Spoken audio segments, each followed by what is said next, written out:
First news हम discuss कर लेते हैं। An Indian Express investigation with the international consortium of investigative journalist, how Uber took the system for a ride, used its technology to drive past law.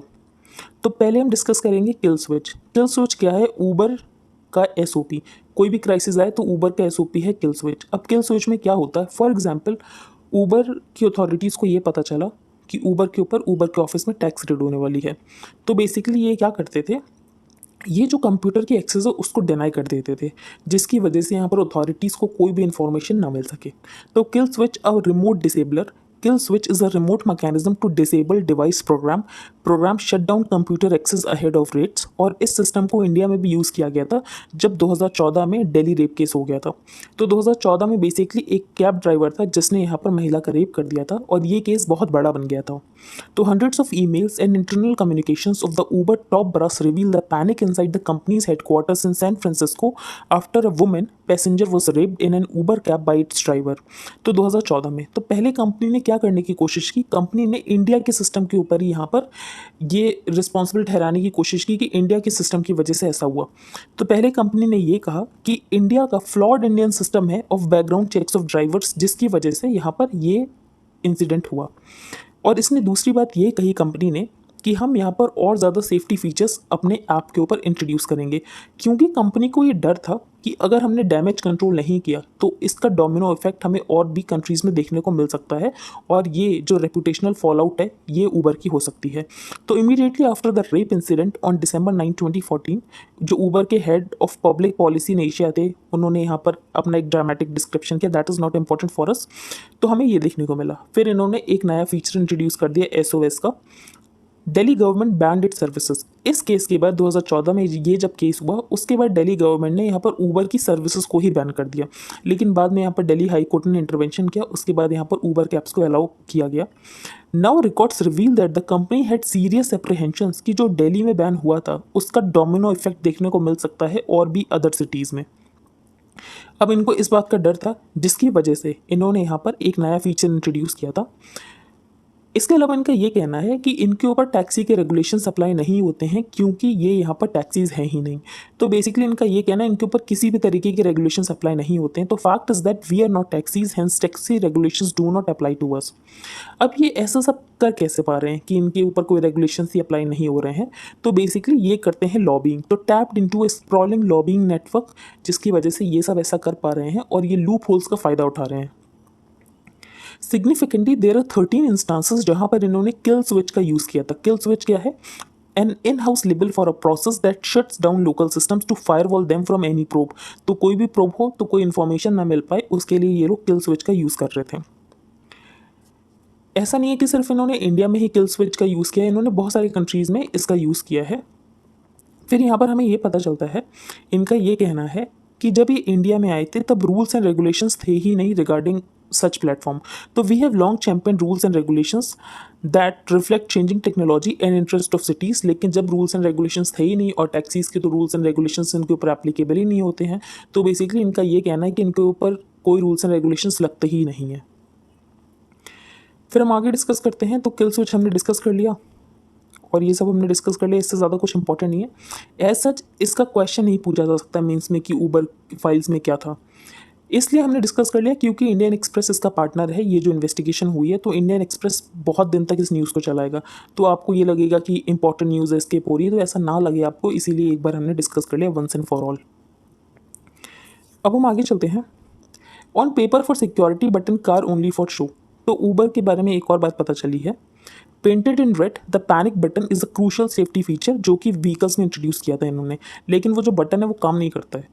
तो mandated by notification following the rape in New Delhi of a passenger by an Uber driver, इस button को यहाँ पर install करना mandatory कर दिया गया था। तो ये बटन मिल तो जाएगा लेकिन ये बटन काम नहीं करता है, ये यहाँ पर इंडियन एक्सप्रेस ने खुद इन्वेस्टिगेशन किया है। But nearly 8 years after the rape, these panic buttons may not be of much use, at least in the national capital, where about 11,000 vehicles have them. Illustrative of this gap between regulation and practice is Uber's own infrastructure। और यहाँ पर Indian express ने खुद Uber rides लेकर देखा और इन्हें ये पता चला कि 50 ऊबर राइड्स में 48 टाइम इस बटन ने फंक्शन ही नहीं किया। आगे चलते हैं हम। Stand with Lankan people as they seek aspirations India. तो श्रीलंका में क्राइसिस हो गई है जिसकी वजह से लोग प्रोटेस्ट कर रहे हैं, लोग यहाँ पर प्रेसिडेंट्स हाउस में चले गए। अब इंडिया का क्या स्टैंड है? तो इंडिया का यही स्टैंड है कि हम यहाँ पर श्रीलंका के लोगों के साथ खड़े हैं। गोटाबाया राजपक्षे जो प्रेसिडेंट है, उन्होंने यहाँ पर रेजिग्नेशन देने के लिए वो रेडी हो चुके हैं। तो a day after president Gotabaya Rajapaksa went into hiding and agreed to resign, India said it stands with the people of Sri Lanka. तो हम यहाँ पर श्रीलंका के लोगों के साथ खड़े हैं as they seek to realise their aspirations through democratic means and values, established institutions and constitutional framework. फिर यहाँ पर जो श्रीलंका के प्राइम मिनिस्टर हैं वो भी यहाँ पर रेजिग्नेशन देंगे और उसके बाद यहाँ पर श्रीलंका में बनेगी ऑल पार्टी इंटरिम गवर्नमेंट। अब हम आगे चलते हैं। यहाँ पर कुछ इंपॉर्टेंट न्यूज़ नहीं है, जो भी था हमने डिस्कस कर लिया। PM invokes goddess Kali, her blessings away with India, her blessings always with India. तो इस न्यूज़ में हम डिस्कस करेंगे रिगार्डिंग स्वामी विवेकानंद, बहुत इंपॉर्टेंट पर्सनैलिटी है। He was born as Narendra Nath Datta on 12 January 1863। तो इनका नाम था Narendra Nath Datta. National youth day is held every year to observe the birth anniversary of Swami Vivekananda. 1893 में महाराजा अजीत सिंह के कहने पर इन्होंने विवेकानंद का नाम लिया। तो Maharaja Ajit Singh of the Khetri state के कहने पर इन्होंने यहाँ पर नाम लिया विवेकानंद। इनका क्या कॉन्ट्रीब्यूशन है? To introduce the world to the Indian philosophies of Vedanta and yoga. तो वेदांता और योगा की फिलोसफीज को इंट्रोड्यूस करने के लिए इनका बहुत बड़ा योगदान है। इन्होंने न्यू वेदांता को प्रीच किया। न्यू वेदांता का क्या मतलब है? कि हिंदुज़म को वेस्टर्न लेंस से देखना। और इन्होंने ये कहा कि स्पिरिचुअलिटी को कंबाइन करना चाहिए विद मटेरियल प्रोग्रेस। तो हिंदुज़म को वेस्टर्न लेंस से देखना, ये इनका इंटरप्रिटेशन था न्यू वेदांता का। Best known for his speech at the world parliament of religion in Chicago in 1893। तो ये अपनी स्पीच के लिए बहुत पॉपुलर रहे, जो कि इन्होंने 1893 में दी थी। इनका ये कहना था कि जो मोक्ष है वो यहाँ पर 4 तरीके हैं मोक्ष को अटेन करने के: राजयोग, कर्म योग, ज्ञान योग, भक्ति योग। नेताजी सुभाष चंद्र बोस ने इनको मेकर ऑफ मॉडर्न इंडिया कहा था। अब ये कौन कौन सी ऑर्गेनाइजेशन से एसोसिएटेड हैं? He was the chief disciple of the 19th century mystic Ramakrishna Paramahamsa. तो ये यहाँ पर रामाकृष्ण परमहंस के डिसाइपल थे और इन्होंने रामाकृष्ण मिशन 1897 में इस्टेब्लिश किया था। फिर 1899 में इन्होंने बेलूर मठ को भी इस्टेब्लिश किया था और वो ही इनका परमानेंट अबोर्ड बन गया था। फिर बेलूर मठ में 1902 में इनकी डेथ हो गई और बेलूर मठ यहाँ पर वेस्ट बंगाल में लोकेटेड है। इसके अलावा ये जो बेलूर मठ है ये हेडक्वार्टर्स भी है रामकृष्ण मठ एंड रामकृष्ण मिशन का। तो आई होप आपको क्लियर हो गया हो। इनकी जो न्यू वेदांता है ये बहुत ज़्यादा इंपॉर्टेंट है। तो न्यू वेदांता क्या बताता है कि हिंदुज़म को कैसे वेस्टर्न लेंस से देखना है। तो स्पिरिचुअलिटी को यहाँ पर मटेरियल प्रोग्रेस से कंबाइन करने की ज़रूरत है। और ये यहाँ पर चीफ डिसाइपल थे 19th century mystic Ramakrishna Paramhans के, और इन्होंने यहाँ पर स्टैब्लिश किया था बेलूर मठ, जो कि इनका बाद में परमानेंट अबोर्ड बन गया था और वहाँ पर ही इनकी डेथ हुई है। अब हम आगे चलते हैं। Modi pushes for natural farming. तो यहाँ पर प्राइम मिनिस्टर ने पुश किया है नेचुरल फार्मिंग को लेकर और बजट में भी उसके लिए एक प्रोविजन था। तो Modi also mention the 5 kilometre natural farming corridor, जो कि गंगा के अलोंग बनाया जाएगा। अब हम आगे चलते हैं। Congress says new forest rules dilute tribal rights, centre says aimed at streamlining. अब ये जो नए फॉरेस्ट कंजर्वेशन रूल्स 2022 के हैं उसमें क्या चेंज किया गया है हम वो देखेंगे। The new forest conservation rules notified by the ministry on June 28। तो सबसे पहला इंपॉर्टेंट चेंज इन्होंने ये किया है, इनका ये कहना है कि फाइनल अप्रूवल फॉरेस्ट क्लियरेंस के मिल जाए उसके बाद भी यहाँ पर फॉरेस्ट राइट्स जो हैं वो सेटल किए जा सकते हैं। तो बेसिकली पहले यहाँ पर फॉरेस्ट अप्रूवल ले लिया पूरी तरीके से कि फॉरेस्ट को कैसे क्लियर करना है, उसका अप्रूवल ले लिया और उसके बाद फॉरेस्ट राइट्स की बात कर रहे हैं। तो बेसिकली आप ये देख रहे हो इसकी वजह से कम्युनिटीज़ के राइट डाइल्यूट हो जाएंगे, क्योंकि आप ये कह रहे हो कि पहले पूरा अप्रूवल ले लो उसके बाद फॉरेस्ट के राइट को सेटल कर देना। तो बाद में अगर एक बार पूरा अप्रूवल मिल गया तो बाकी सारी चीज़ें तो उसके बाद यहाँ पर फॉर्मेलिटी ही बचती हैं। तो new forest conservation rules notified by the ministry on June 28 do not mention the earlier requirement of attaining gram sabha permission before diverting forest land for a project.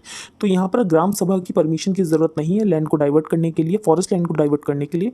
They also allow forest rights to be settled after the final approval for forest clearances. और दूसरी बात क्या कही गई है कि forest clearances के लिए फाइनल अप्रूवल मिल जाए उसके बाद भी आप यहाँ पर फॉरेस्ट राइट को सेटल कर सकते हो। तो सबसे 2 इंपॉर्टेंट चेंजेस ये किए गए हैं कि ग्राम सभा की परमिशन की रिक्वायरमेंट की ज़रूरत नहीं है फॉर डाइवर्टिंग फॉरेस्ट लैंड, और दूसरी बात ये कि फॉरेस्ट क्लियरेंस का अप्रूवल मिल जाए उसके बाद भी यहाँ पर फॉरेस्ट राइट को सेटल किया जा सकता है। तो अपोजिशन का यही कहना है।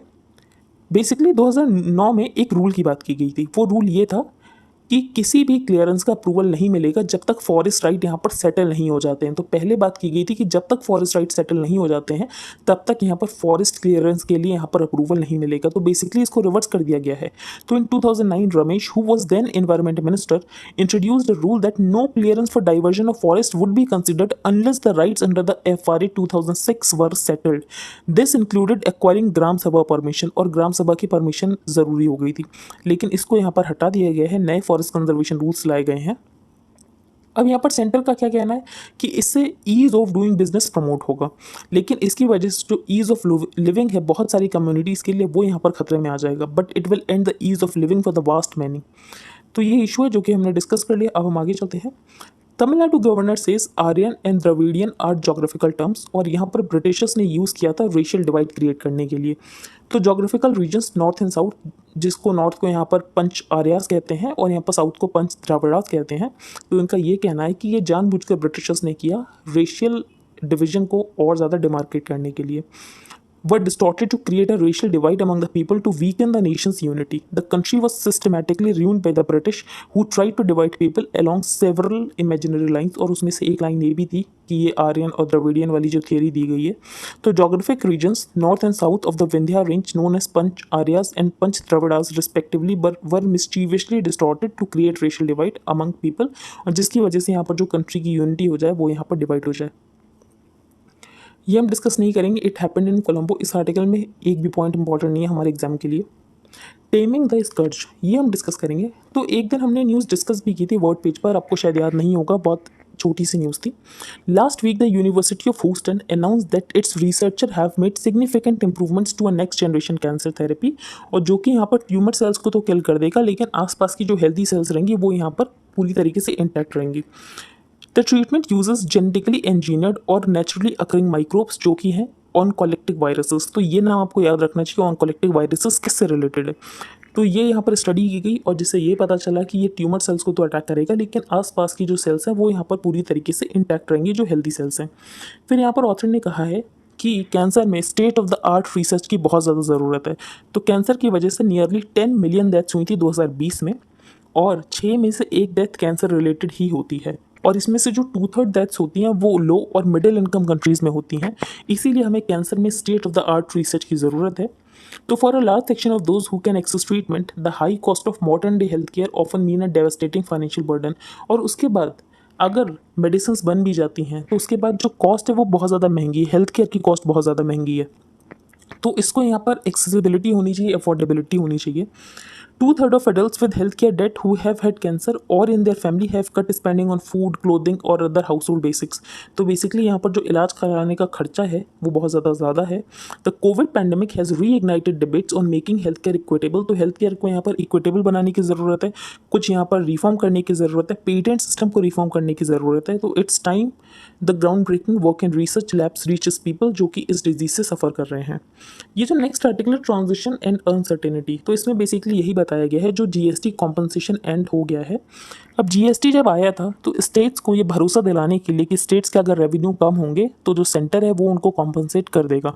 तो ये कहा गया था कि स्टेट्स की जो रेवेन्यू है वो 14% की कंपाउंडेड ग्रोथ होनी चाहिए। अगर 14% की कंपाउंडेड ग्रोथ नहीं होती है तो जो भी डिफरेंस है वो उनको पे कर दिया जाएगा कॉम्पनसेशन की फॉर्म में। लेकिन ये जो था ये सिर्फ 5 सालों के लिए ही था जीएसटी कॉम्पनसेशन सेस, जो कि इस साल जून में ख़त्म हो गया।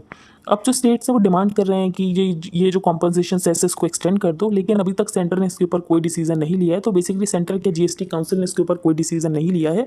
तो अगर जीएसटी काउंसिल यहाँ पर डिसाइड करती है जीएसटी कॉम्पनसेशन सेस को एक्सीड करने का, एक्सटेंड करने का, तभी एक्सटेंड होगा। तो 5 year transition period after the adoption of the goods and services tax on July 1, 2017 came to an end on June 30, 2022।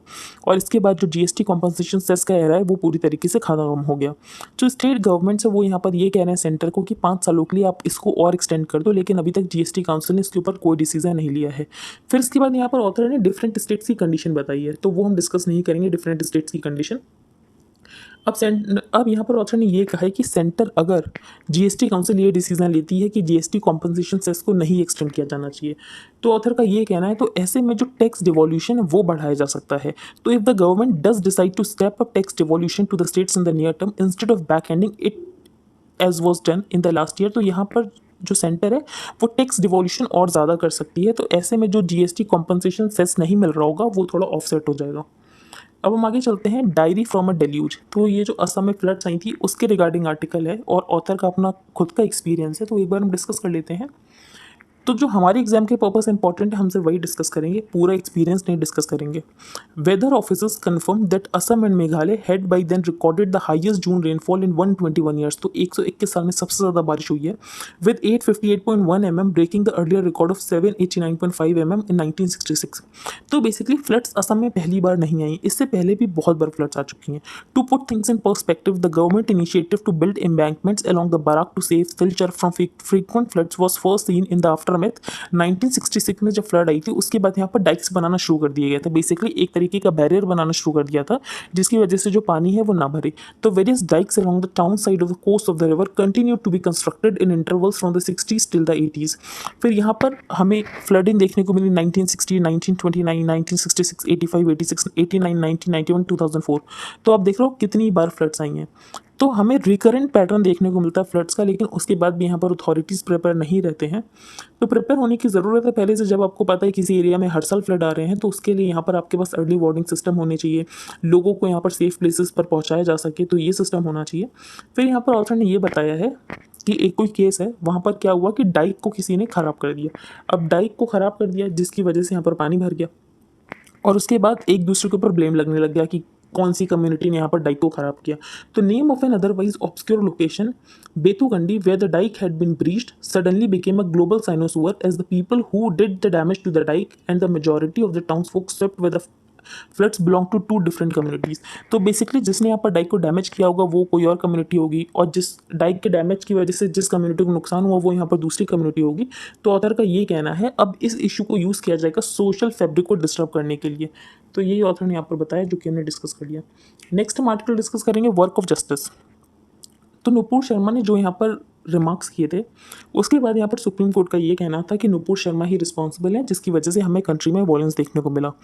तो ऑथर का ये कहना है सुप्रीम कोर्ट के बारे में, the supreme court sought to highlight the grave consequences when communal passion are given a free run or are seen to enjoy state patronage। तो यहाँ पर ऑथर का ये कहना है कि सुप्रीम कोर्ट ने यहाँ पर बोला सही किया क्योंकि स्टेट पेट्रोनेज कहीं ना कहीं मिलती है इन लोगों को जो कि यहाँ पर कम्युनल पैशंस की तरह फ्री स्पीचेस बोलते हैं, जो मन में आया वो कहते हैं। The apparent intent of the court was to put brakes on the motor mouths जो कि यहाँ पर फ्रीक्वेंटली इन्फ्लामेटरी स्पीचेस देते हैं, इन्फ्लामेटरी स्टेटमेंट्स देते हैं जिसकी वजह से यहाँ पर कम्युनल टेंशन बिल्ड होती है और सोशल अनरेस्ट होता है। तो यहाँ पर जो ऑथर हैं फॉर्मर जज of the Delhi high court. अब यहाँ पर ऑथर ने ये कहा है जो दिल्ली की पुलिस है वो बहुत सेलेक्टिवली काम करती है। Given the selectivity with which Delhi police has been arresting or not arresting the accused specially in cases with political or ideological overtones, कि यहाँ पर जो नुपुर शर्मा का केस है उसमें तो कोई इन्वेस्टिगेशन नहीं की जा रही है, लेकिन यहाँ पर जो दूसरा केस है ऑल्ट न्यूज़ का उसमें इतनी जल्दी इन्वेस्टिगेशन की जा रही है। तो बेसिकली ऑथर का ये कहना है कि सुप्रीम कोर्ट की रिस्पॉन्सिबिलिटी सिर्फ कॉन्स्टिट्यूशन को इंटरप्रेट करने की नहीं है बल्कि उसको यहाँ पर अप्लाई करने की भी है। The role of the judiciary is not only to interpret but also to apply the law and to prevent its mutilation। तो सुप्रीम कोर्ट इस केस में बहुत ज़्यादा प्रोएक्टिव रही है in ensuring even handed application of the law by the people. इसके अलावा author का ये कहना है कि सुप्रीम कोर्ट को ये जो टीवी मीडिया डिबेट्स होती हैं इन पर भी कुछ कहने की ज़रूरत है जो कि यहाँ पर जहर बोलते रहते हैं, तो ये सब नहीं होना चाहिए। For now the observations made by the supreme court promise a new and brighter dawn. Next है the importance of do gooding. For example मैंने कुछ टाइम पहले एक क्वेश्चन देखा था जो कि ऐसे कोई सर्वे किया जा रहा था कि अगर रिलीजन नहीं होता तो क्या दुनिया एक ज़्यादा अच्छी जगह होती। अब रिलीजन नहीं होता तो हो सकता है कि इसकी वजह से जो डिवाइड क्रिएट किए जाते हैं वो नहीं होता, लेकिन रिलीजन का अपना खुद का इंपॉर्टेंस है। तो वो क्या इंपॉर्टेंस वो हम डिस्कस करेंगे। तो रिलीजन एक तरीके का मोटिवेशन प्रोवाइड करता है, लोगों में एथिकल बिहेवियर प्रोवाइड करता है। फॉर एग्जाम्पल लोगों को डर रहता है कि अगर वो कोई गलत काम करेंगे तो यहाँ पर जो गॉड है वो उनको देख रहा है और बाद में उनको पनिशमेंट मिलेगी। तो एक तरीके का डर होता है कि अगर इंसान को कोई नहीं भी देख रहा फिर भी उसको डर होता है कि अगर वो कुछ गलत करेगा तो कोई ना कोई तो उसे देख रहा है, उसका पनिशमेंट उसको मिलेगा। तो बेसिकली लोगों में एथिकल बिहेवियर इनकलकेट होता है रिलीजन की वजह से। तो religion provides one motivation, it provides a robust framework for ethical behaviour when it comes to fellow humans and in some cases to all living beings. और यहाँ पर जो हर रिलीजन है वो दूसरों की मदद करना सिखाता है। तो all religions have stress the importance of helping others in need, whether it is the feeding of the hungry outside a temple, या तो फिर यहाँ पर जो हॉस्पिटल्स रन किए जाते हैं बाई द चर्च, इसके अलावा जो यहाँ पर मैंडेटरी ज़ाकत है जो कि प्रिस्क्राइब की जाती है बाई इस्लाम। दस for most believers gaining religious merit is motivation enough. तो ये बेसिकली यहाँ पर रिलीजन का इंपॉर्टेंस हमने डिस्कस कर लिया। अब हम आगे चलते हैं, ये हम डिस्कस नहीं करेंगे। US eyes moves to counter Beijing in South East Asia. तो यहाँ पर जो बाइडेन एडमिनिस्ट्रेशन है वो अपनी टाइज को स्ट्रेंथन करेगा विद थाईलैंड, और जो चाइना की इन्फ्लुएंस है उसको यहाँ पर कम करने की कोशिश करेगा। और इनका यही एम है कि हमें फ्री, प्रॉस्पेरस और ओपन इंडो पैसिफिक चाहिए। तो Thailand is already a member of the president जो Biden's Indo Pacific economic forum, जो कि अभी कुछ टाइम पहले ही यहाँ पर लॉन्च की गई थी by the America. A block that was created earlier this year with the aim of curbing the momentum of China's Belt and Road Initiative। तो चाइना की बेल्ट एंड रोड इनिशिएटिव के momentum को कम करने के लिए लॉन्च किया गया था IPEF, Indo Pacific economic forum, जिसका थाईलैंड भी एक पार्ट है। अब हम आगे चलते हैं। ये एक बुक है द अवॉइडेबल वॉर, जो कि लिखी गई है by farmer Australian PM Kevin Rudd. तो ये बुक किसकी है, कौन ऑथर है, दैट्स इट। अब हम आगे चलते हैं। डिजिटल नोमैड वीज़ास, तो ये हम डिस्कस कर लेते हैं डिजिटल नोमैड वीज़ास होते क्या हैं। तो डिजिटल नोमैड्स आर पीपल जो कि यहाँ पर रिमोटली काम करते हैं, इधर उधर बेसिकली ट्रैवल करते हुए काम करते हैं, and spending their earned income in the host country. तो ये होते हैं डिजिटल नोमैड्स। अब इंडोनेशिया का ये कहना है कि हम यहाँ पर वीज़ा देंगे और ऑफर करेंगे वर्क फ्रॉम एनीवेयर। तो Indonesia has joined the growing list of countries that are tweaking their visa policies to offer work from anywhere plans. और जो भी डिजिटल नोमैड्स होंगे वो यहाँ पर टैक्स फ्री तरीके से रह सकते हैं। अब इससे क्या होगा, इससे कंट्री में टूरिज्म जो है वो प्रमोट होगा। तो the digital nomad visa would allow remote workers to stay in Indonesia including Bali tax free as long as the remote workers जो हैं यहाँ पर जिस कंपनी में काम करते हैं दैट इज़ आउटसाइड इंडोनेशिया। तो यहाँ पर आपको सिर्फ इतना टर्म पता होना चाहिए कि डिजिटल नोमैड्स का मतलब क्या है। नेक्स्ट है क्लाउड बर्स्ट। तो क्लाउड बर्स्ट की यहाँ पर डेफिनेशन बताई गई, हम डिस्कस कर लेते हैं। Cloud burst is short term extreme precipitation. तो बहुत ज़्यादा बारिश शॉर्ट टर्म में और स्मॉल एरिया में, बहुत ज़्यादा बारिश शॉर्ट टर्म में और स्मॉल एरिया में। Cloud burst have a very specific definition. तो रेनफॉल अगर 10 सेंटीमीटर या उससे ज़्यादा है, इसके अलावा रफली 10 के एरिया में यहाँ पर रिकॉर्ड की गई है। तो if rainfall of about 10 centimetre above per hour is recorded over an area of रफली 10 किलोमीटर इंटू 10 किलोमीटर, तो इसको ही यहाँ पर क्लाउड बर्स्ट इवेंट कहेंगे। क्लाउड बर्स्ट जो है वो प्लेन्स पे भी हो सकता है और हिल एरिया पे भी हो सकता है, लेकिन यहाँ पर माउंटेन्स जोन में होने की ज़्यादा प्रोबेबिलिटी है। अब क्लाउड बस्ट होते कैसे हैं। तो cloud burst happen after saturated clouds are unable to produce rain. तो बेसिकली यहाँ पर जो सैचुरेटेड क्लाउड्स हैं वो रेन प्रोड्यूस नहीं कर पा रहे होते हैं। बट साइमल्टेनियसली क्या है, जो वार्म एयर है वो यहाँ पर ऊपर जाती रहती है। जब वार्म एयर यहाँ पर ऊपर जाती रहती है which carries rain drops upward, तो ये जो है ये बहुत ज़्यादा भारी हो जाता है। तो new drops are formed and existing rain drops gain in size until, फिर वो एक पॉइंट पे जो है होल्ड नहीं कर पाते और एक साथ बहुत ज़्यादा बारिश होती है। तो new drops are formed and existing rain drops gain in size until after a point they become too heavy for the cloud to hold, और जिसकी वजह से एकदम fall together in a flash, और इसकी वजह से ही जो बाढ़ आती है उसको ही यहाँ पर फ्लैश फ्लड कहते हैं। तो क्लाउड बस्ट का एक कॉन्सिक्वेंस है फ्लैश फ्लड और लैंडस्लाइड। तो such heavy downpour can trigger landslides and flash floods that can sweep away houses and roads, और ये क्लाउड बस्ट के इवेंट हमें देखने को मिलते हैं, ज़्यादातर माउंटेनियस जोन में देखने को मिलते हैं। तो आई होप आपको क्लाउड बस्ट समझ आ गया हो कि सैचुरेटेड क्लाउड हो जाते हैं, लेकिन नीचे से जो वार्म एयर है वो ऊपर जाती रहती है, जिसकी वजह से यहाँ पर जो रेन ड्रॉप्स हैं वो बहुत ज़्यादा भारी हो जाती हैं और क्लाउड उनको होल्ड नहीं कर पाता है, जिसकी वजह से फ्लैश में वो सीधे नीचे आ जाती हैं। फिर ये ऊबर के बारे में ही है, एक बार डिस्कस कर लेते हैं। The Uber files are a leak of 182 gigabytes of data, जो कि यहाँ पर ऑब्टेन किया गया है by the Guardian newspaper from an anonymous source, और शेयर किया गया था with the international consortium of investigative journalist, और इसमें 30 कंट्रीज उसमें पार्टनर थे और इंडियन एक्सप्रेस भी इसमें एक पार्टनर था। Over the years Uber has faced intense media scrutiny, और 2017 में ऊबर के इन्वेस्टर ने, जो बेसिकली इनके CEO हैं, उनको बाहर कर दिया गया था क्योंकि उनके ऊपर यहाँ पर सीरीज ऑफ सेक्सुअल हैरेसमेंट और प्राइवेसी स्कैंडल के केसेस थे। तो Uber files show the cavalier manner in which the company's top executive reaction to the allegation of rape. तो 2014 में जो रेप केस हुआ था, फिर उसके बाद यहाँ पर कंपनी ने कैसे रिएक्ट किया। तो पहले तो ये कहा कि इंडिया का ही फ्लॉड सिस्टम है कि सही से बैकग्राउंड चेक नहीं किया जाता ड्राइवर्स का, जिसकी वजह से ये इंसिडेंट हुआ। इसके बाद यहाँ पर जो ऊबर है वो कैसे लॉबिंग करता है ये सब पता चला। The data also reveal the manner in which Uber tackled tax and regulation issues that arose frequently in India. फिर how big is Uber in India? तो ऊबर इंडिया में बहुत ज़्यादा फैल चुका है. As of now Uber has nearly 6 lakh driver partners at a meeting with finance minister Nirmala Sitharaman in San Francisco. तो लगभग 6 लाख तो ऊबर के यहाँ पर ड्राइवर्स हैं. फिर Uber surge pricing is seen by many as being predatory. अब ऊबर कैसे अपनी प्राइसिंग डिस्कस करता है? ऑन सर्च प्राइसिंग ऊबर से pricing for trips variety city by city यहाँ पर वेरी करती है, और यहाँ पर राइडर को पहले बता दिया जाता है कि कितने का प्राइस होने वाला है. तो ऊबर का ये कहना हमारा जो भी मैकेनिज्म है वो पूरी तरीके से ट्रांसपेरेंट है. तो ऑफकोर्स कंपनी तो अपने आप को डिफेंड ही करेगी. Global edible oil prices crash, will other food commodities follow. तो यहाँ पर जो एडिबल ऑयल है उनके प्राइस में क्रैश आ गया है. तो पहले तो यहाँ पर डेटा बताया गया है कि क्रैश कितना आ गया. For example crude palm oil traded at a record 7,268 ringgit per tonne at the Bursa Malaysia derivative exchange on March 9. और उसके बाद अब देखो तो ये 4,157 पर आ गया. तो उसका मतलब है 42.8% कम हो गया. और इंडिया जो है यहाँ पर एडिबल ऑयल को इंपोर्ट करता है मोस्टली. तो India annually consumes around 23 million turns, जिसमें से हम यहाँ पर 13.5 से लेकर 14.5 मिलियन टन्स को इंपोर्ट करते हैं, और 8.5 to 9.5 हम यहाँ पर डोमेस्टिकली प्रोड्यूस कर लेते हैं. हम इंपोर्ट क्या करते हैं? तो मेनली हम इंपोर्ट करते हैं palm oil, soybean and sunflower, while though sources indigenously include mustard, soybean और कॉटन सीड जो है हम यहाँ पर खुद बना लेते हैं. अब जो हार्ड ऑयल होता है, फॉर एग्जांपल पाम ऑयल, तो पाम ऑयल को यहाँ पर फ्राइंग वगैरह के लिए तो यूज़ नहीं किया जाता है. पाम ऑयल को यूज़ किया जाता है फॉर एग्जांपल बेकरी की चीज़ें बनाने के लिए. तो हाउस होल्ड के ऊपर उसका ज़्यादा फर्क नहीं होगा अगर पाम ऑयल के प्राइसेस कम हो रहे हैं. तो palm oil tanker vessels from Malaysia and Indonesia take 8 to 10 days to arrive. और जो सोयाबीन ऑयल हम लेते हैं अर्जेंटीना ब्राज़ील से, वो लगभग 40 से 45 दिन लगता है उसको आने में. तो अब दूसरी साइड देखें तो पहले प्राइस बढ़े क्यों थे और प्राइस कम कैसे हुए? तो प्राइस बढ़े क्यों थे? तो प्राइस बढ़े थे कोविड की वजह से पहले तो. फिर यूक्रेन में ड्रॉट आ गया था. The initial trigger was the 2021 drought in Ukraine, जो कि वर्ल्ड का बिगेस्ट सनफ्लावर ऑयल प्रोड्यूसर है. फिर Covid induce migrant labour shortages, जिसकी वजह से मलेशिया के ऑयल पाम प्लांटेशन में लेबर शॉर्टेज हो गई. फिर यहाँ पर यूक्रेन और रशिया का वॉर हो गया, जिसकी वजह से यहाँ पर सप्लाई डिस्ट्रप्शन हो गए. तो ये सारे रीजंस हैं जिसकी वजह से यहाँ पर एडिबल ऑयल के प्राइसेस बढ़ गए थे. लेकिन अब ये जो रीजंस है इसमें कुछ ईज डाउन देखने को मिल रहा है, जिसकी वजह से यहाँ पर जो प्राइसेस हैं वो स्टेबल हो रहे हैं.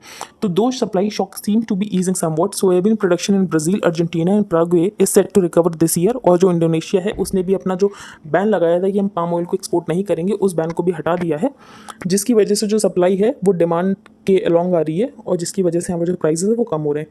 Premium mobilisation, PSU general insurance lose market share in June quarter. तो पहले हम देखेंगे सॉल्वेंसी रेशियो की डेफिनेशन. क्या होता है solvency ratio? Net income plus depreciation divided by liabilities.